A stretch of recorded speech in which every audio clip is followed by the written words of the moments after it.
एक हरे भरे जंगल में सारे पक्षी मिलजुल कर रहा करते थे, लेकिन बंटी और कालू कौवे की कभी भी नहीं बनी थी। वो हमेशा लड़ते झगड़ते रहते थे। एक आम के दरख्त पर बंटी का घर था और साथ वाले दरख्त पर भी कालू कौवे का घर था। बंटी हमेशा अपनी खूबसूरती पर बहुत इतराती थी। अरे मैं कितनी खूबसूरत हूँ ना, जंगल में कोई भी मुझसे ज्यादा खूबसूरत पक्षी नहीं है। ये कालू कौवा मेरा पड़ोसी कितना बदसूरत है ना, मैं तो उसे देखना भी पसंद नहीं करती। भगवान करे ये अपना घर कहीं और बना ले ताकि इसे मैं देखूं भी ना।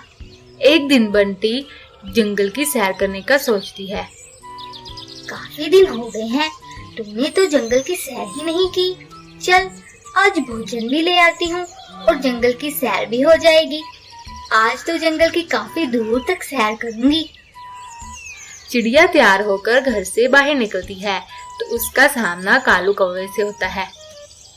बंटी कहाँ जा रही हो इतनी तैयार होके?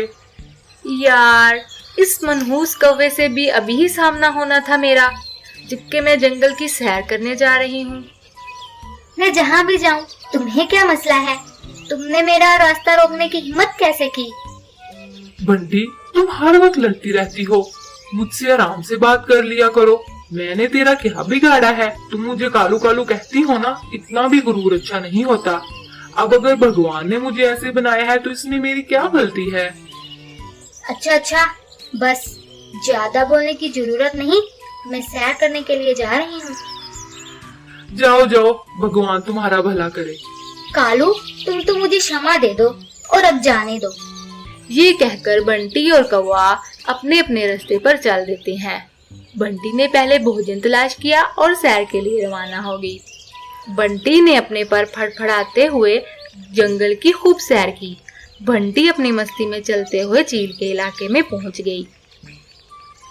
ये इलाका तो मैंने कभी नहीं देखा, कितना खौफनाक है ना। वो थोड़ा आगे जाती है तो उसे चीलों का एक झुंड नजर आता है। अरे बाप रे, मैं अपनी मस्ती में घूमते घूमते कहाँ पहुँच गई, मुझे तो पता ही नहीं चला।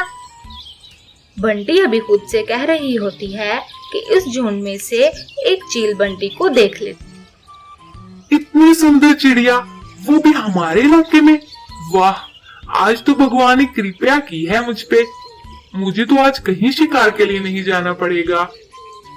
चील बंटी को उठाकर अपने घर ले जाती है और अपने बच्चे चील से कहती है, ओ नालायक, ये चिड़िया मैं तुम्हारे लिए लाई हूँ ताकि तुम शिकार करना सीख जाओ, वरना मैं इसे कब का खा चुकी होती। उधर कौवे को बंटी का इंतजार करते करते काफी समय बीत जाता है। देखूं तो सही आई भी है या नहीं। पड़ोसी होने के नाते इतना तो हक बनता है ना मेरा, चाहे मुझसे जितनी भी लड़ाई करे। ये कहकर कौवा बंटी के घर की तरफ चला जाता है। वहाँ देखता है कि बंटी के घर तो कोई भी नहीं होता।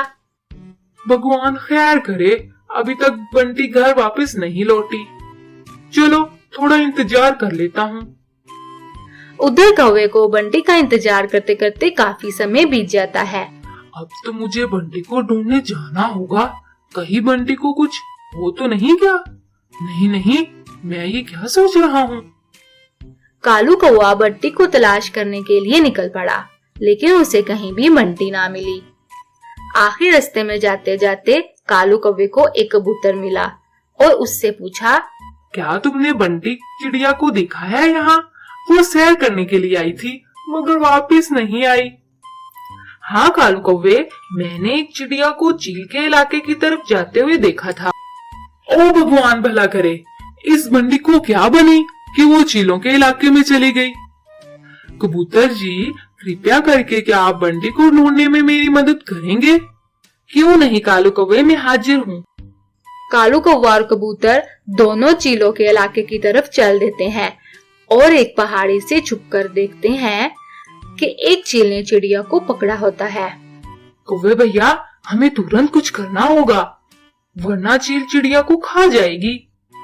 ऐसा करते हैं कि यहाँ से एक पत्थर ढूंढो और फिर वो पत्थर इस पहाड़ी पर लेकर खड़े हो जाना। मैं इतनी देर में चील को बातों में लगाकर गुस्सा दिलाता हूँ और मैं उधर पहाड़ी की तरफ उड़ जाऊंगा। चील भी मेरे पीछे आ जाएगी तो मैं बिल्कुल इस पहाड़ी के सामने खड़ा होऊंगा। वहाँ चील भी आएगी तो तुम फौरन वो पत्थर चील पर फेंक देना। ठीक है कालू कौवे, तुम जाओ। वाह चील जी, इतनी शक्तिशाली होकर भी तुम इस चिड़िया का शिकार करोगी जिसमें हड्डियों के सिवा कुछ भी नहीं। अगर हिम्मत है तो मेरा शिकार करके दिखाओ। तुम्हारी इतनी जुर्रत कि तुम मुझे बात करो, मैं तुम्हें अभी बताती हूँ। ये सुनकर कौवा तुरंत उड़ना शुरू कर देता है तो चील भी इसके पीछे भागती है। कौवा चील को उसी पहाड़ी के सामने ले आता है जहाँ कबूतर खड़ा होता है। चील कौवे पर हमला करने लगती है तो कबूतर इस पर पत्थर फेंक देता है और चील पत्थर लगने के कारण मर जाती है। बंटी ये देखकर बहुत शर्मिंदा होती है और मन ही मन में कहती है, मैंने कौवे को कितना बुरा भला कहा, लेकिन फिर भी कालू कौवे ने मेरी मदद की। मैं अपनी खूबसूरती पर कितना मान करती थी ना, और इस खूबसूरती ने मुझे नहीं बचाया। कालू कौवे, मुझे क्षमा दे दो। इतना कुछ कहने के बावजूद भी तुम मेरे पीछे आए और इस चील से मेरी जान छुड़वाई। बहुत धन्यवाद है तुम्हारा। नहीं नहीं बंटी, पड़ोसी होने के कारण इतना तो बनता है ना मेरा। यूं कालू कौवे ने बंटी को क्षमा दे दी और कालू कौवे और बंटी की दोस्ती हो गई। तो दोस्तों, आज की इस कहानी से हमें ये शिक्षा मिलती है कि पड़ोसी चाहे कितने भी बुरे क्यों ना हो, हमें उनका हर हाल में ख्याल रखना चाहिए और हमें भगवान के दिए हुए हुस्न पर कभी भी गुरूर नहीं करना चाहिए।